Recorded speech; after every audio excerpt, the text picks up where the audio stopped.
উদীয়মান যারা, আমার খুব জানার আগ্রহ,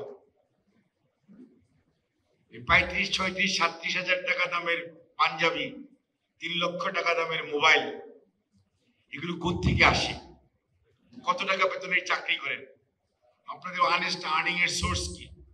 ডিক্লেয়ার করা উচিত। জনগণকে বোকা ভাববেন না, শেষ বিচারে জয় কিন্তু জনগণের হবে। 70-75 বছর বয়সের পলিটিশিয়ান নয়তো বয়সের ভারে স্বার্থের জন্য এদিক সেদিক নড়াচড়া করতে পারে। 23, 24, 25, 30 বছরের উদীয়মান রাজনীতিবিদরাও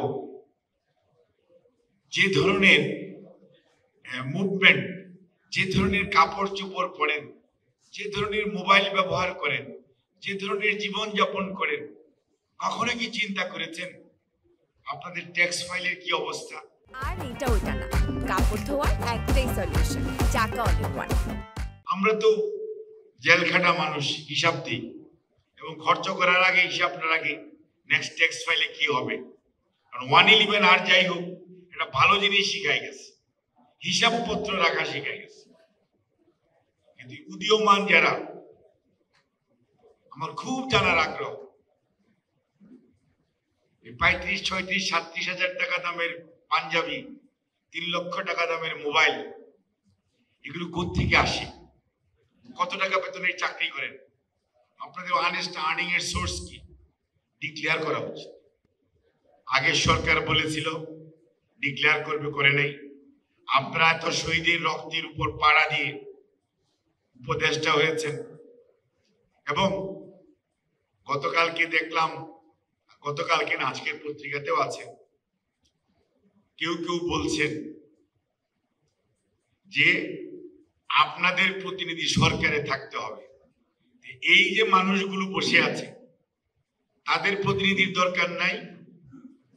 ঢাকা বিশ্ববিদ্যালয় বন্ধ হওয়ার পর আন্দোলন তো মোটামুটি শেষ করে দেওয়া হয়েছিল। ঢাকার বাইরের কিছু পাবলিক বিশ্ববিদ্যালয়, ঢাকা শহরের প্রাইভেট বিশ্ববিদ্যালয়ের রাজনৈতিক নেতা কর্মীরা এই আন্দোলনকে সামনের দিকে নিয়ে গেছে এবং আজকে যিনি প্রধান নেতা, উনি আমার অধীন গণস্বাস্থ্য মেডিকেল কলেজের নগর হাসপাতালে ভর্তি ছিলেন। আমার বউ উনার ছবি তুলে নূর খানকে দিয়ে বিদেশে পাচার করেছে।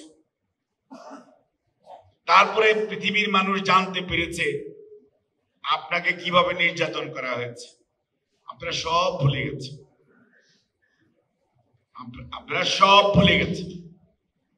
75 বছর রাজনীতি, 60 বছরের রাজনীতিবিদ, তাদেরকে নিয়ে সমালোচনা করেন, স্বাধীনতার ঘোষকের ছবি নিয়ে অবমাননা করেন। জাতির নেতৃত্বকে, জাতীয় নেতৃবৃন্দকে আপনারা কথা বলার সময় আয়নায় চেহারা দেখেন না। এই যদি হয় 30, 32, 25, 27 বছরের আগামীর ভবিষ্যৎ প্রজন্মের, আমি বলছি না সবাই একই মতো, দ্যাট ইজ দি রিফ্লেকশন। এটির জন্য কিন্তু ওই 6 বছরের বাচ্চাও শহীদ হয় নাই এবং আমাদের এই সাগর রুনি বলেন 65 জন সাংবাদিক, 67 জন সাংবাদিক মারা গেছে। আপনারা তো খুঁজে বের করা উচিত যে বাসন্তীর ছবি ছাপালো আফতাব ভাই কি জন্য মারা গেল, কি জন্য? শেখ সেলিম তার বইয়ের মধ্যে লিখলো কোথায় আফতাব আহমেদ, লিখেছে না? তদন্ত হওয়া উচিত। সাগর রুনির 120 বার বোধ হয়ে গেছে, চার্জশিট আর আসে না। 24 ঘন্টা, 48 ঘন্টা, 72 ঘন্টার মধ্যে আসার কথা। এই ওয়ার্ডের কমিশনার চৌধুরী আলম কোথায় হারায় গেল? ওই লোকগুলো কাদের ডিউটি ছিল, কারা তুলে নিল, সেগুলো বের করার দায়িত্ব কি অন্তর্বর্তীকালীন সরকারের না? ওই যে শিকদার ভাই যেমন বলেছে, এনাফ ইজ এনাফ। আদতে শাহাবুদ্দিন সাহেবের আমলে এখনো মানুষটার কথা আমরা মনে রাখি। কেন? ওই 3 মাসের মধ্যে নির্বাচন করা যায়, এটি শান্তিপূর্ণ পরিবেশ। এরকম বিশৃঙ্খলা 90-ও ছিল স্বৈরাচারের পতনের পরে, কিন্তু দেশের মানুষ সবাই সহযোগিতা করেছিল নেতৃত্বের কারণে। হোয়াট ইজ গোয়িং অন নাও? কাজেই আজকে আপনি শাহবাগের মোড়ে যান, বন্ধ, আপনাকে গাড়ি ধুয়ে হেঁটে হেঁটে আসতে হবে। কখন কোথায় কি হচ্ছে Nobody knows. There is no control. There is no control. আমি নিজে পিজি হাসপাতালের আগে কাটা বনে গাড়ি রেখে আমি হাইটে হাইটে আসছি, কোন ধরনের কোন ডিক্লারেশন নাই। অর্থাৎ একটা মগের মুল্লুকের মধ্যে আমরা চলছি। কাজে থেকে বের হয়ে আসতে হলে ওই যে এনাফ ইজ এনাফ যা বলেছেন ফেব্রুয়ারির দ্বিতীয় সপ্তাহের মধ্যে দয়া করে জনগণকে তার অধিকার প্রয়োগ করার সুযোগটা সৃষ্টি করে দিয়ে ইজ্জত সম্মান নিয়ে বিদায় হন। আমরা যাতে বলতে পারি ডক্টর শাহাবুদ্দিন সাহেবের মতো ডক্টর মোহাম্মদ ইউনূস সাহেবের এমন একটি সরকার ছিল। এসছে যদি অন্য কোনো কিছু করার অনেক কথা শোনা যাচ্ছে। মোদি ভাই এসেই বলেছে নির্বাচনটা কি আদৌ হবে। আমি বলেছি আমি তো রাজনীতি করি একটু, আমার কাছে মনে হয় আমি আশাবাদী মানুষ, হয়তো বা হবে, হলেই ভালো। উনি বললো হলেই ভালো। উনি তো আবার আমার চেয়ে বেশি খবর রাখেন, কারণ উনি আরো ওনার কাছে অনেক ইনফরমেশন আসে। সেজন্যই আমরা হতাশ হতে চাই। আর সাংবাদিকরা আপনাদের দায়িত্ব সবচেয়ে বেশি, play the very vital role. আজকে যত ছবি ওই মায়ের কথার মতো, ওই বাপের কথার মতো, এই ছবিই তো কথা বলে।